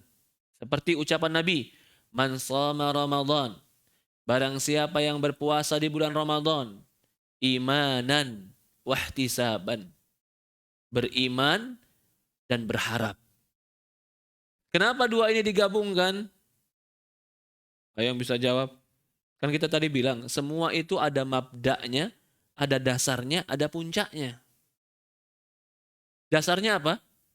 Keimanan. Puncaknya mengharap pahala Allah dan ridho Allah. Dan dua ini di antara dasar dan puncak selalu sering digabungkan. Sama seperti hadis ini. Barang siapa yang puasa. Puasanya kenapa puasa? Ya karena nggak punya uang Ustaz puasa. Bukan. Puasanya kenapa? Karena ingin langsing Ustadz. Bukan. Puasanya kenapa? Puasanya karena lagi detok Ustadz. Bukan. Iman. Dasarnya iman. Itu baru namanya takwa. Puncaknya apa? Ihtisab. Berharap pahala Allah. Ini yang dikatakan dua ini selalu bergandengan. Dasarnya iman, puncaknya berharap pahala Allah. Sama seperti man qama lailatul qadar. Barang siapa yang sholat pada malam lailatul qadar. Iman. Kenapa dia bangun? Kenapa dia sholat? Landasannya iman. Lalu apa yang dia inginkan dengan bangun dan sholatnya? Ihtisab. Pahala dari Allah. Kiaskan ini kepada semua amal baik. Kenapa kamu berbuat baik? Iman. Apa yang kamu harapkan? Pahala. Kenapa kamu senyum? Iman. Apa yang kau harapkan? Pahala. Kenapa engkau santun? Iman. Apa yang kau harapkan? Pahala. Kenapa kau tolong orang? Iman. Apa yang kau harapkan? Pahala. Kalau kau hanya berbuat baik tapi bukan landasanmu iman dan tidak berharap pahala Allah, tidak akan pernah menggapai takwa. Maka jangan heran, Ustadz, dia itu orang yang baik, Ustadz. Baca Qur'annya luar biasa. Tapi kok melakukan kejahatan? Kita tanya, apa dasarnya dia baca Qur'an? Dipuji orang kah? Disanjung orang kah? Atau iman kepada Allah? Ternyata dia landasannya pujian, landasannya ria, bukan landasannya iman. Jadi sehingga kebaikannya tidak berbuah ketakwaan. Wajar. Ustadz, dia sholat luar biasa Ustadz. Bareng sama saya kalau sholat. Tapi kok tetap saja kalau ada akhwat dia chatting-chatting Ustadz. Subhanallah. Hah? Katanya sholat mencegah keji dan mungkar. Ini kok orang malah mungkar terus Ustadz. Kenapa sholatnya? Apa landasannya? Sholat baik. Kalau landasannya bukan iman dan tujuannya bukan pahala dari Allah, jangan berharap takwa. Tapi kalau sholat tadi landasannya iman, harapannya pahala dari Allah, akan berbuah takwa. Takwa akan mengantarkan kepada kebaikan dan beramal soleh. Jadi kalau ada orang yang sholat gak mengantarkan kepada takwa, bukan sholatnya yang salah. Bisa jadi pelakunya yang salah. Karena kalau Allah sudah berjanji, inna sholata tanha 'anil fahsya wal munkar. Sholat itu mencegah keji dan mungkar. Kalau ada orang sholat tapi tidak mencegah keji dan mungkar, bukan yang berjanji yang salah, tapi dia memang orang yang tidak dapat kriteria janji. Ya tidak? Barang siapa yang sholat beriman dan berharap pahala Allah, akan Allah berikan takwa. Lalu dia sholat, gak dapat takwa. Yang berjanji yang salah atau yang sholat yang salah? Paham ini? Barang siapa yang sholat, karena beriman dan berharap pahala dari Allah, Allah berikan ketakwaan. Jadi takwa itu merupakan imbalan dari Allah. Ada orang yang sholat, tapi gak dapat takwa. Siapa yang salah? Karena dia bisa jadi tidak beriman dan tidak berharap pahala Allah. Kan dikaitkan tiga. Barang siapa yang sholat, beriman dan berharap pahala Allah, akan dapat takwa. Dia cuma sholat saja, tapi beriman dan berharap pahala Allah nggak ada. Lalu dia berharap takwa. Kurang. Bisa. Maka harus dasarnya, landasannya, iman dan berharap pahala Allah. Sama seperti itu juga ngaji. Kajian, majelis taklim, sama. Ustaz, itu teman sudah ngaji lama sama saya, Ustaz. Dari dulu ngarang bareng sama saya di mana-mana ngaji, majelis taklim kita ikut hadir, muhadharah ikut hadir. Tapi kalau sudah pulang ke kampus, masuk kampus kayak orang nggak ngaji, Ustaz. Subhanallah. Kenapa? Coba diperhatikan. Sebesar apa landasan iman kita ketika kita beramal soleh? Sebesar apa harapan kita mencari ridho Allah? Semakin besar iman kita dan harapan kita mencari ridho Allah, ketika melakukan amal, maka semakin besar buah takwa itu akan lahir dari amalan tersebut. Tapi semakin hilang landasan iman dan harapan pahala dari Allah dalam sebuah amal, semakin hilang pula dampak takwa dari amalan tersebut. Allah musta'an. Ini pentingnya beramal itu karena beriman dan berharap pahala dari Allah, berharap ridho Allah. Maka di sini salah. Jika ada orang yang mengatakan nggak boleh berharap pahala dari Allah. Kalau ikhlas itu jangan harap pahala. Ikhlas itu berarti kamu beramal tanpa pamrih. Itu ikhlas. Kita bilang, kalau ikhlas beramal tanpa pamrih, berapa banyak ayat-ayat Quran dan hadis yang menjanjikan kebaikan untuk kita. Ikhlas itu bukan berarti tanpa pamrih. Ikhlas itu adalah memurnikan keinginan kita dan harapan kita kepada Allah. Itu namanya ikhlas. Karena ikhlas asal kalimat dari kemurnian. Jadi kalau kita masih berharap dari Allah, pahala dari Allah, itu tetap dikatakan ikhlas. Lanjut lagi. Itu yang dimaknakan dengan ala nuru minallah. Tadi kan definisinya begitu. Apa definisi takwa? Anta'mal bi ta'atillah, engkau melakukan ketaatan kepada Allah ala nuri minallah. Apa maksud ala nuri minallah? Di atas cahaya dari Allah. Ini menunjukkan kepada asal yang pertama, yaitu iman. Dia adalah masdar, dasar amalan, dan sebab seorang melakukan amalan. Wa tarju thawaballah, engkau berharap pahala Allah, itu adalah asal yang kedua. Jadi kita bilang tadi, segala sesuatu itu adalah landasannya, ada puncaknya. Landasannya itu adalah dasarnya, puncaknya adalah keinginannya. Orang beramal landasannya iman, puncaknya berharap ridho Allah. Sekarang, ketika kita mengisyaratkan takwa, takwa itu adalah taat kepada Allah, di atas cahaya dari Allah, berharap pahala dari Allah.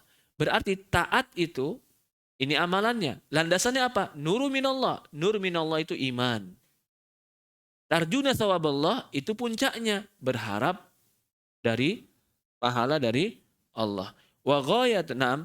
Wa huwal ihtisab. Wa huwal ghayatul lati li ajliha yuqa'ul amal wa la yaqsudu bih. Wa laha yaqsudu bihi. La raiba. Tidak diragukan lagi. Anna hadal jami' li jamil usulul iman wa furu'. Ini semua al-birri wa taqwa mencakup seluruh usul-usul iman dan cabang-cabang keimanan. Wa anal bar au bir dakhilun fi hadal musamma. Maka kebaikan pun masuk dalam makna ini. Ini kita tadi menjelaskan takwa. Takwa itu ketaatan kepada Allah di atas cahaya dari Allah, berharap pahala dari Allah. Berarti takwa itu taat yang dibangun di atas cahaya. Cahaya itu adalah iman. Tujuannya inginnya adalah pahala dari Allah. Kalau begitu, takwa ini mencakup segala bentuk kebaikan dan keimanan.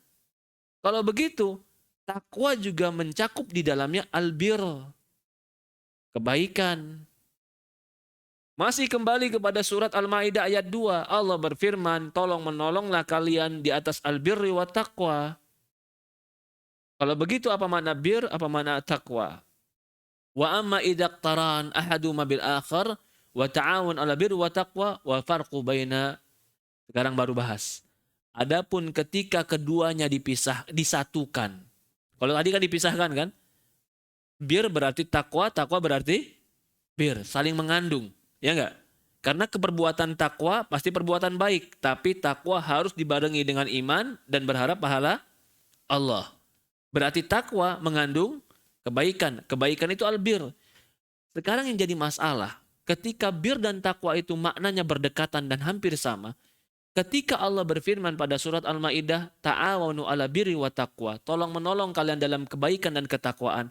Kenapa digandengkan kalau maknanya sama? Kalau begitu apa bedanya antara bir dan takwa? Ini dia akan bahas. Wa amma indal iktiran ahadihima bil akhar. Adapun ketika digabungkan salah satunya daripada yang lain, seperti Allah berfirman wa ta'awanu 'ala birri wa taqwa, wal farqu bainahuma farqun bainas sabab al maqsud li ghairihi wa ghayatul maqsud li nafsiha. Maka perbedaan keduanya itu perbedaan antara sebab yang diinginkan selainnya dengan tujuan pokok yang diinginkan dirinya. Fa innal bir matlub li dzatih. Id huwa kamalu abdi wa salahu alladzi la sahala bidunih. Ya, kebaikan itu sesuatu yang diinginkan zatnya. Karena dia kesempurnaan seorang hamba dan kebaikannya. Dan dia tidak akan pernah baik kecuali dengan ini. Adapun takwa, dia adalah jalan yang mengantarkan kepada kebaikan. Wasilah yang mengantar kepadanya. Maka lafadznya menunjukkan kepada ini. Fa innaha fa'ala man waqayaki.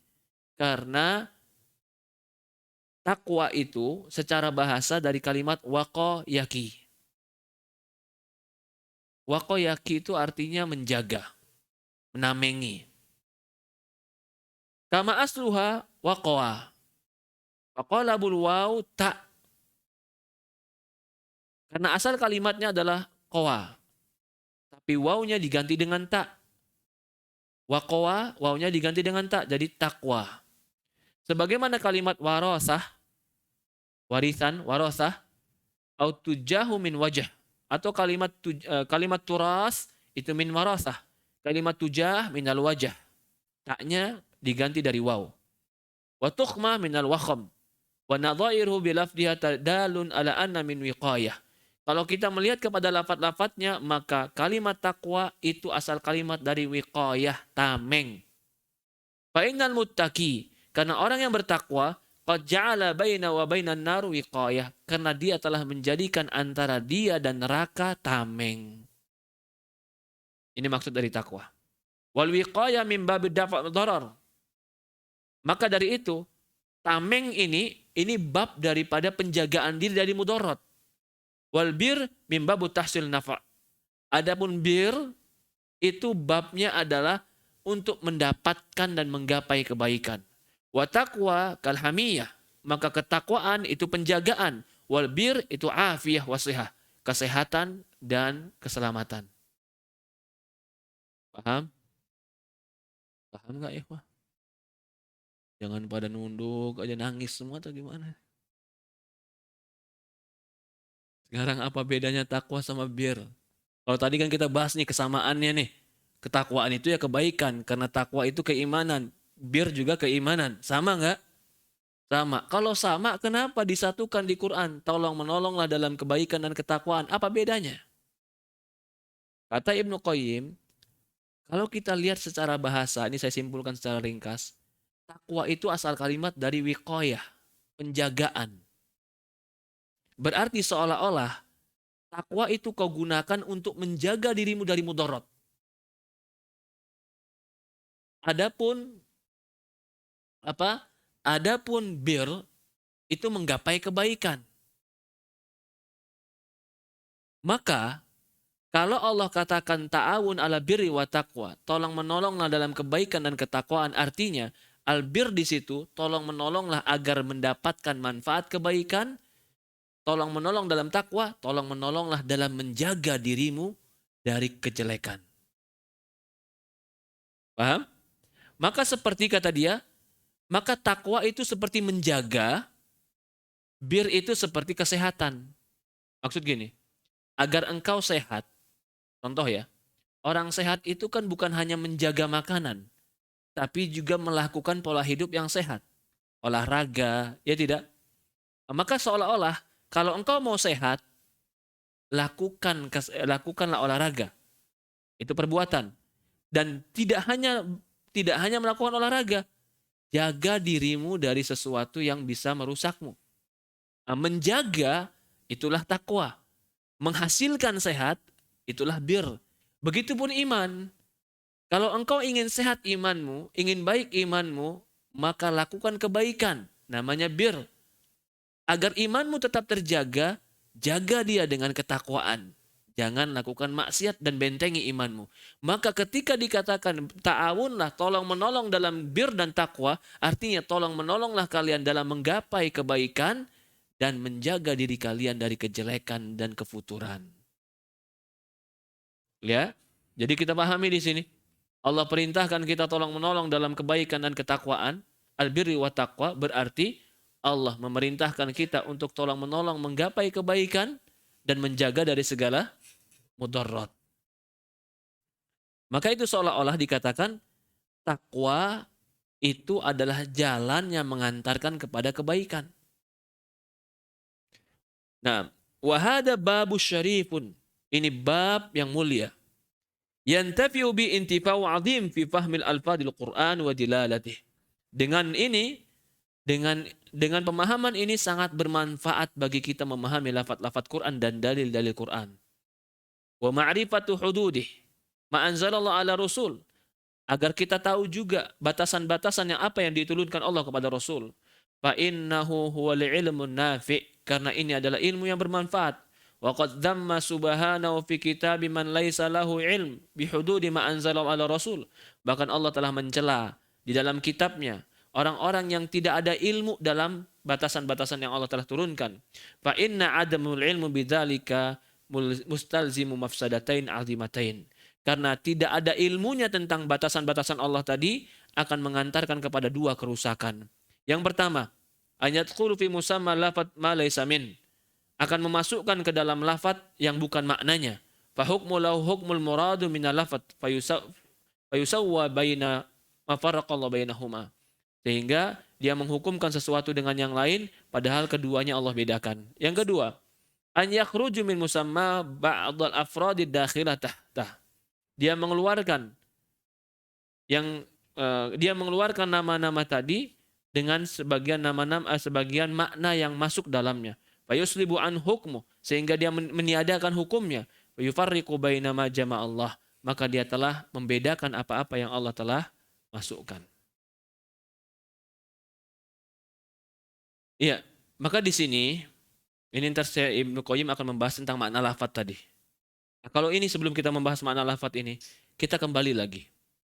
Allah memerintahkan kita wa ta'awanu 'alal birri wa taqwa. Tolong menolong kalian dalam kebaikan dan ketakwaan. Manusia adalah makhluk yang bersosial. Dan dia tidak akan mungkin tidak bersosial. Dalam sosialnya manusia pasti ada ta'awun, tolong menolong. Kalau seseorang itu dia tidak bertolong menolong dalam kebaikan, sementara bersosial itu pasti ada pada dia, maka dia akan bisa berkumpul dalam kejelekan. Pahami ini maksudnya? Manusia pasti bersosial, tidak? Pasti berkumpul, tidak? Pasti. Kalau dia bersosial dan berkumpul dan tidak di atas kebaikan dan ketakwaan, dia pasti berkumpul juga. Tapi akan berkumpul di atas kejelekan dan dosa. Karena sesuatu bersosial itu nggak bisa dihindari bagi dia.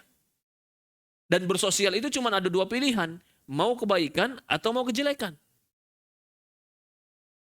Maka kalau kita sedang bersosial, berkumpul, berteman, bersahabat, carilah orang yang mengantarkan kepada kebaikan dan ketakwaan.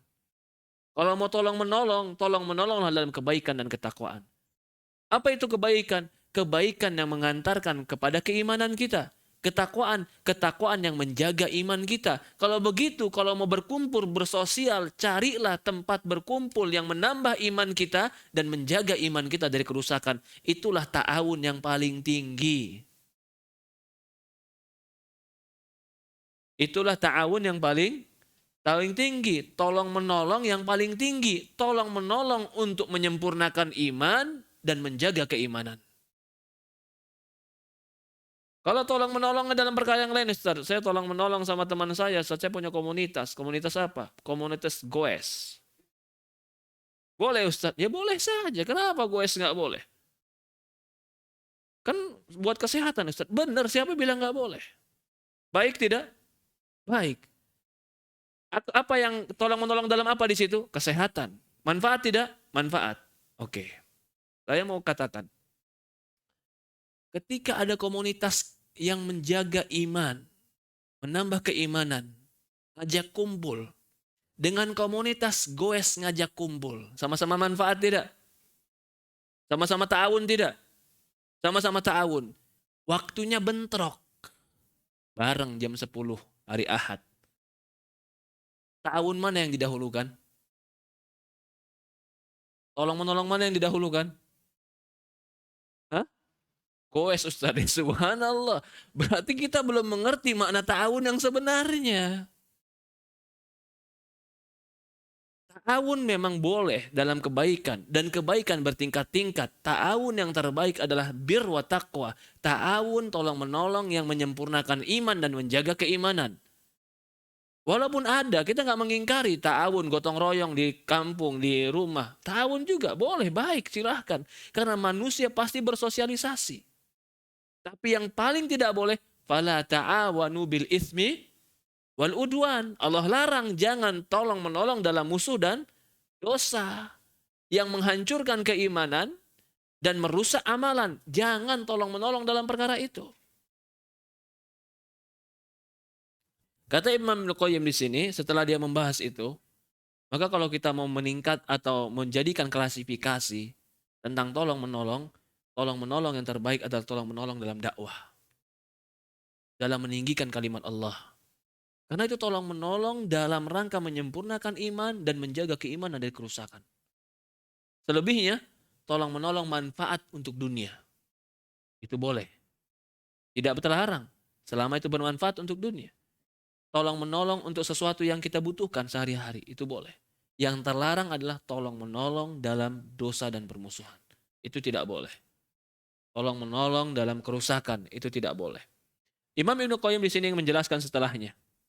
Banyak orang yang tidak memahami makna seperti ini. Artinya, tidak membedakan antara bir dan takwa. Padahal makna ini, di antara satu dengan yang lainnya saling masuk, tetapi ada perbedaan. Jika orang tidak bisa membedakan ini, maka dia akan membedakan sesuatu yang sama atau menyamakan sesuatu yang berbeda. Kalau dia membedakan sesuatu yang sama, ini fatal. Atau menyamakan sesuatu yang berbeda, itu pun fatal. Membedakan sesuatu yang sama, itu bisa salah fatal. Menyamakan sesuatu yang berbeda, itu bisa salah fatal. Padahal segala sesuatu di Quran terkadang ada sisi samanya, ada sisi bedanya. Contoh kata dia di sini. Az-zaki, al-fatan, yatafattan li afradiha li qaidah wa amsilatuha. Orang yang cerdas dia akan memahami kaidah ini dan contoh-contohnya. Fayyara anna katsirun min ikhtilaf. Betapa banyak kita lihat perselisihan itu sumbernya karena ini. Gak bisa menyamakan sesuatu yang berbeda dan membedakan sesuatu yang sama. Wa tafsilu hadza yafi fi kitabid dakham. Kalau kita mau rinci contoh-contohnya, ini pasti kitabnya besar sekali. Jadi ternyata banyak terjadi ikhtilaf gara-gara salah memahami lafaz-lafaz Quran. Contoh, lafaz khamar. Lafaz khamar ini segala sesuatu yang memabukkan. Kalau khamar orang mengartikan, oh berarti minuman anggur. Kalau khamar dia cuma mengartikan minuman yang memabukkan dari anggur. Sekarang kalau ada minuman memabukkan selain dari anggur, dia bilang bukan khamar. Fatal nggak sebabnya? Fatal. Sehingga dia katakan, kalau minuman yang haram itu khamar. Yang dari anggur saja. Yang tidak dari anggur haram tidak? Tidak, karena bukan khamar kata dia. Padahal dia membedakan sesuatu yang sama. Segala sesuatu yang memabukkan namanya khamar. Ini yang diinginkan. Membedakan sesuatu yang sama terkadang bisa fatal salahnya. Contoh lain. Ya. Lafaz maisir, judi. Kalau orang cuma mengatakan judi itu adalah taruhan uang, padahal juga ada judi-judi yang lain, atau lafaz nikah. Dia memasukkan semua lafaz nikah, padahal bukan nikah. Ini pun fatal sebabnya. Sehingga sebagian orang perzinahan juga dikatakan nikah, padahal zina. Sama seperti lafaz riba. Wa ikhraju ba'du anwa'i min, mengeluarkan jenis-jenis riba padahal riba. Wa idqalu ma laysa bi riba fih, atau memasukkan sesuatu yang bukan riba menjadi riba, ini pun fatal. Wa kadzalika lafadz dzulm wal 'adl. Begitu juga lafadz zalim dan keadilan, wal ma'ruf wal munkar, wa nadhairu aktsar min an tuhsa. Contoh-contohnya banyak sekali. Wal maksud, yang menjadi maksud kita adalah annal maksud min istima'in nas. Yang dimaksudkan adalah berkumpulnya manusia, wa ta'ashuruhum wa ta'awunu 'ala birri wa taqwa, bersosialisasi mereka, bertolong-menolong dalam ketakwaan, yu'inu kullu wahidin sahibu ila dzalika ilman wa amalan. Itu akan menolong berkumpulnya manusia, berinteraksinya mereka, saling tolong menolong dalam ketakwaan, itu akan menolong mereka di setiap individunya agar bisa beramal dan berilmu baik. Jadi kalau orang tanya sekarang, Ustadz, bagaimana bisa istiqomah Ustadz? Cari komunitas yang baik. Ini kesimpulan juga. Karena kalau kita sudah berkumpul, itu akan bisa saling tolong-menolong dalam beramal dan berilmu. Saling tolong-menolong dalam menjaga dan kebaikan. Jadi kalau ada orang yang menyendiri di dalam keimanannya, kita khawatir dia akan futur. Contoh ini banyak sekali nih. Teman-teman mahasiswa, mahasiswi banyak. Ketika di Makassar, Ustadz dulu, dicerita ini. Dulu saya Ustadz, saya penggerak dakwah. Dulu di kampus, saya mengadakan kajian Ustadz. Berarti sekarang udah pulang kampung Ustadz. Udah gak ada lagi teman-teman. Di kampung ngapain? Futur. Kenapa ketika di kampung dia futur? Ketika dia di kampus dulu dia semangat? Karena ternyata di kampus banyak teman. Di kampung gak ada teman, futur. Ta'awunnya gak ada. Dia gak sadar bahwasannya berkumpulnya dia bersama teman-teman, berorganisasi, bersosialisasi, membuat acara-acara dakwah, itu adalah kebutuhan kita. Kebutuhan kita agar kita istiqomah. Walaupun ternyata mungkin ya kita ikut kita bikin panitia kajian, bikin panitia tablik akbar, ta'awun dalam kebaikan. Itu semua menyebabkan kita istiqomah. Betapa banyak orang yang sendiri akhirnya dia futur. Fa innal abdu wahdah la yastaqilu bil ilmi dzalik. Karena orang yang sendiri tidak akan mampu melakukan ilmunya wala bi qudrah alaih, dan dia tidak akan sanggup. Waqtadat hikmatu rabbi, maka hikmah Allah menjadikan manusia itu qaiman ba'du bi ba'd. Manusia yang saling berinteraksi, bersosialisasi. Kita ini saling butuh. Sadar nggak sadar saling butuh. Saya yang bicara membutuhkan Anda. Anda yang mendengar butuhkan saya. Butuhnya apa? Ya kita saling berinteraksi. Interaksinya apa? Saya berbicara supaya saya memahami ilmu. Yang mendengarkan memahami ilmu. Tujuannya apa? Sama-sama untuk dalam kebaikan. Berarti inilah yang diinginkan albirru wa taqwa. Lebih lagi kita bilang, kalau begitu kalau orang ikut taklim Ustadz, apakah bisa masuk dalam dalil berta'awun ala birri wa taqwa? Kita bilang bisa. Karena tujuannya saling tolong-menolong dalam kebaikan, yaitu takwa kepada Allah Subhanahu wa taala. Ya. Maka dikatakan di sini hikmah Allah Subhanahu wa taala menjadikan manusia itu saling bersosial, mu'inan ba'duhum ala ba'd. Saling tolong-menolong sebagian mereka dengan sebagian yang lain. Wala ta'awanu ala ismi wal udwan. Kemudian Allah berfirman, jangan kalian tolong-menolong dalam dosa dan permusuhan. Dia akan jelaskan sekarang. Apa itu dosa dan permusuhan? Al-ismu wal udwan fi janibin nahi nadhiru bir wa taqwa fi janibil amr. Al-birri dan taqwa atau ismi wal udwan itu dari sisi larangan. Sama seperti bir dan takwa dari sisi perintah. Wal farqu ma baina itsm wal udwan farqu baina muharramul jins wa muharramul qadar. Perbedaan antara itsm wal udwan, itsm itu dosa, udwan itu permusuhan. Perbedaan keduanya itu sebagai haram secara jinsnya dan haram secara takdirnya.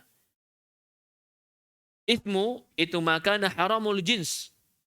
Itsm dosa itu haram yang jenisnya. Udwan mahurima ziyadah fi qadrih. Adapun udwan permusuhan diharamkan kalau berlebihan. Wa ta'addi ma abahallahu bih, atau melampaui dari apa-apa yang Allah bolehkan. Ini perbedaan antara ismi wal udwan. Wala ta'awanu bil ismi wal udwan. Jangan kalian tolong-menolong dalam dosa dan permusuhan. Itu arti kita. Padahal Ibnu Qayyim mengatakan ism itu dosa, udwan itu dosa. Apa bedanya? Ism itu dosa yang jenisnya dosa. Kalau udwan itu dosa karena takdirnya atau karena kudrohnya atau karena ziyadah fi qadar, tambahan dari melampaui batasnya. Zina, Syarbul khamar, minum khamar, mencuri, itu dosa. Ya ini contoh nih. Zina haram zatnya. Perbuatan jenisnya haram. Minum khamar, perbuatan jenisnya haram. Kalau menikah yang kelima, kata Ibnu Qayyim di sini, nikahul khamis, nikah yang kelima. Itu apa? Itu udwan, melampaui batas. Allah bolehkan 4, dia jadikan 5. Udwan namanya. Wa istifa'u mujanni ali aksar min haqqih. Atau menggunakan orang-orang yang lebih daripada haknya. Ini namanya udwan. Wa udwan huwa ta'addi hududullah. Maka udwan itu adalah melampaui batasan-batasan Allah. Tilka hududullah fala ta'taduha. Wa may ta'adda hududullah fa ulaika humudz zalimun. Itulah batasan-batasan Allah, jangan kau langgar. Barang siapa yang melanggar batasan-batasan Allah, mereka lah orang-orang yang zalim. Di dalam tempat yang lain Allah berfirman, tilka hududullah fala taqrabuha. Itu adalah batasan-batasan Allah dan jangan kalian mendekatinya. Fanaha an ta'diya fil ayat. Allah melarang untuk melampaui batas dalam ayat ini. Wa an qurbaniha fi ayat. Bahkan dalam ayat yang lain Allah melarang mendekatinya. Lianna hudud subhanahu wa nihayatul fasilah bainal halal wal haram. Karena batasan Allah itu adalah garis akhir antara halal dan haram. Wa nihayatus syai' taratan tadkhulu fi wa takunu minhu. Karena akhir dari sesuatu terkadang bermula darinya dan akhir darinya. Wa taratan la takunu dakhila fih. Kadang-kadang enggak masuk ke dalamnya. Fa yakunu la hukmu muqabalah. Maka hukumnya bertentangan. Fa bil i'tibaru awal nahi an ma'ni ta'diyah bi i'tibaru tsani nahi an qurbaniha. Maka yang pertama adalah larangan untuk melampaui batas. Yang kedua adalah larangan untuk mendekati melampaui batas.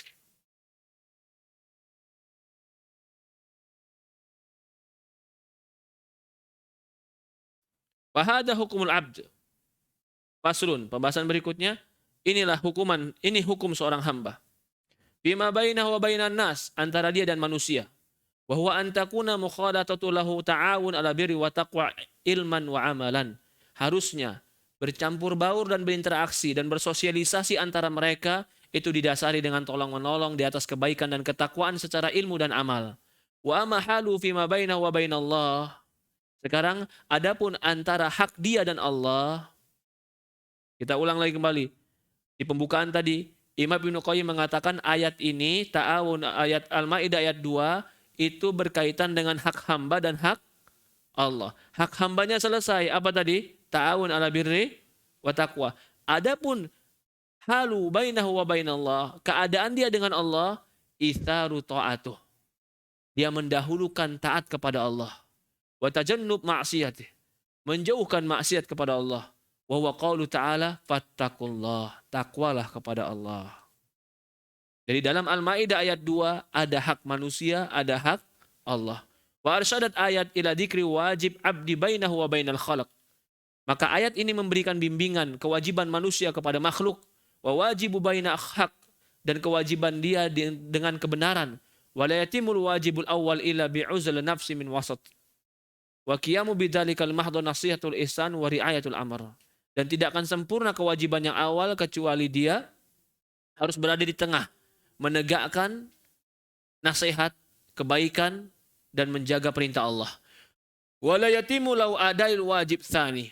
Dan tidak akan mungkin dia bisa menyempurnakan kewajibannya menunaikan hak Allah kecuali dia bil uzal khalaq wal bin, yaitu ya tidak akan mungkin dia bisa melakukan kewajiban yang kedua kecuali dia harus menjauh dari manusia. Artinya dia tidak akan bisa takwa kecuali dia tidak berharap dari makhluk. Wa qiyamu bihi lillahi ikhlasan. Dia harus melakukan semuanya ikhlas karena Allah. Mahabbatan wa ubudiyatan. Karena menghambakan diri dan mencintai Allah. Bayan bagi tafattun lihadi daqiqah. Hendaklah diperhatikan daqiqah. Perkara yang dalam ini. Allati kulla khalal yadkhulu fi abdi fi ada hadain wajibain innama huwa min adami mura'atu ilman wa amalan.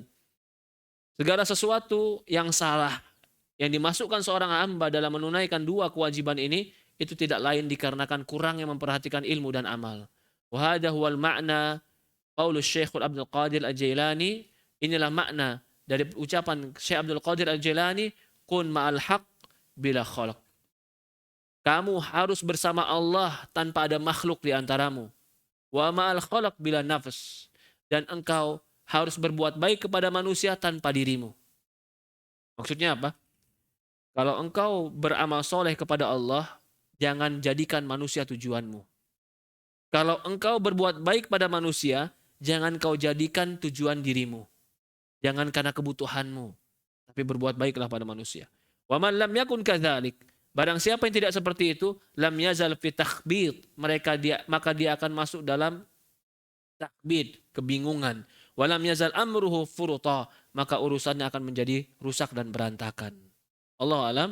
Wal maksud biha ada muqaddimah dzakara ma ba'daha. Maksud daripada muqaddimah ini muqaddimah ini semuanya nih, kita akan sebutkan nanti di kitab-kitab setelahnya, di pembahasan setelahnya. Ini pembukaan dari Imam Ibnu Qayyim rahimahullah taala, bahwasannya dia ingin menjelaskan kepada kita sebaik-baiknya ta'awun adalah ta'awun mengajak manusia kepada ketakwaan dan keimanan kepada Allah.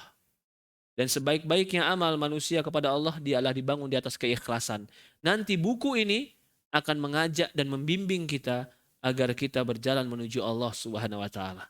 Maka dia menginginkan buku ini adalah bentuk ta'awun dia.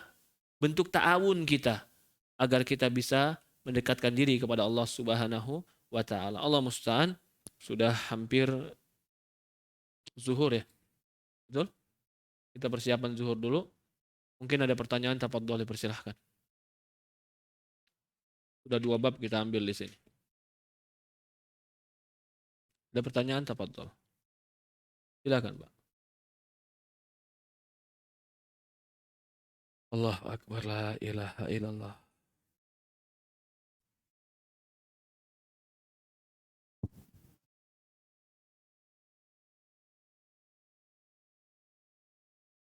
Bismillahirrahmanirrahim. Ahsanallahu ilaikum Pak Ustaz. Wa iyyakum. Barakallahu fikum. Allah barik fiik. Bagaimana cara menerapkan iman dan takwa dalam kehidupan sehari-hari? Bagaimana menerapkan iman dan takwa dalam kehidupan sehari-hari? Ya. Terapkan iman dan takwa dalam kehidupan sehari-hari adalah terapkan Al-Quran dan hadis dalam kehidupan sehari-hari. Maka apa yang ada pada Quran dan hadis yang kita ketahui, terapkan dalam kehidupan kita. Maka kita telah menerapkan iman dan takwa. Kalau begitu, kita perlu memahami apa itu Quran dan hadis. Kalau begitu, kita perlu mempelajari Quran dan hadis agar kita bisa menerapkan Quran dan hadis dan agar kita bisa menerapkan iman dan takwa dalam kehidupan kita. Quran dan hadis adalah ilmu dari Allah Subhanahu wa taala yang menjadi sumber kita untuk beramal soleh. Allahu alam, itu yang saya pahami tentang iman dan takwa. Allah musta'an. Ada lagi yang lain, tafadhol.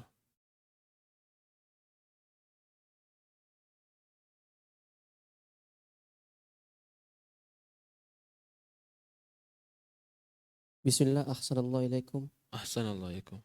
Mengenai yang di masjid-masjid Ustaz, kan sekarang banyak TPA atau TPQ orang belajar ngaji. Iya. Tapi kadang di dalamnya terdapat ikhtilat campur baur Ustaz. Ada laki-laki perempuan disamakan. Terus katanya mengenai itu dia masih kecil, apakah itu bisa masuk dalam tahun Istimwa Udwan? Iya. Syukur, jazakallahu khair. Anak kecil alangkah baiknya sudah diajarkan tentang Islam, tentang sholat, tentang lawan jenis, laki-laki perempuan harus dipisah. Tetapi karena keterbatasan mungkin, keterbatasan tempat, keterbatasan pengajar, sehingga terkadang sebagian TPQ tidak membedakan laki-laki dan perempuan. Sementara anak-anak itu masih anak-anak kecil. Kita katakan Allah alam tidak berdosa. Karena anak kecil belum mukallaf, belum dibebani dengan dosa. Tetapi alangkah baiknya jika bisa dipisah. Berbeda dengan anak yang sudah SMP, yang sudah balik, itu harus dipisah. Karena sudah balik. Kalau anak kecil dianjurkan dipisah jika mampu. Jika tidak mampu, jangan gara-gara Ustaz gurunya satu, anak-anak kecil bercampur, ya sudah kita nggak usah adakan TPQ. Lebih rusak lagi. Anak-anak nggak ada TPQ, apa yang terjadi? Nggak ada yang ngajarin. selama dia belum balik atau dia belum tamyiz, dia masih kecil, dia bercampur laki-laki dan perempuan, Allah alam itu nggak dosa. Tetapi kalau bisa dipisah itu lebih baik. Nah kalau kita nggak bisa melakukan yang terbaik, jangan tinggalkan yang baik. Mengajarkan TPQ tetap baik. Jangan gara-gara nggak bisa melakukan yang terbaik, yang baik kita tinggalkan semuanya. Tidak. Berbeda kalau memang anak-anaknya sudah balik.